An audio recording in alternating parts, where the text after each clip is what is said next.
something you need to take into consideration is that it doesn't make the most sense based on conversion rates to get a girl's number and then ask her out like on text or whatever it may be, right? It's a lot better to plant that idea, meeting her in person prior to moving it over to text, right? That's why a lot of people are like, oh, what did I do wrong? What should I have said here? Why is she not answering? Like a lot of the time, if she's not answering, it's because you didn't create enough intent. There's no intent. There's nothing for her to look forward to, right? You didn't plant the idea of a date. You didn't propose any kind of idea. She doesn't even know what you want from her, or if you just want to be a friend. So it's important to plant the idea. It can be something as simple as let's get drinks later this week, whatever it may be. At least plant that idea prior to getting the number so she has a reason to text you back, right?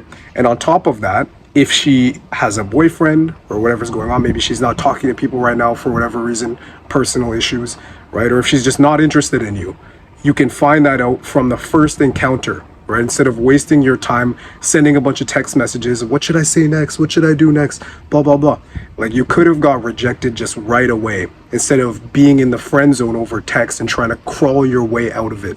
So it's important to just get out of that platonic friend zone from the first encounter, and that way your behavior is consistent throughout texting, throughout if you go on a date, throughout if you guys hang out, whatever it is. You've already set the frame as someone that isn't looking for something platonic with this girl, right?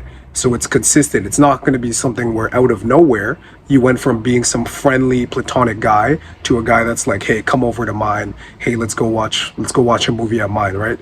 To her, like, she's caught off guard, like whoa, like out of nowhere this guy's like trying to do something with me, right? So it's not even her fault. Like I said, it is your fault, right? So frame it in that way you can get rejected earlier if it happens rather than later, and you don't need to waste your time being a friend, because that's not what you want, right? And that's not what guys want. No one really wants to be friends with hot girls if you're single, right? So be self-aware and just propose the idea of a date in person from the first encounter.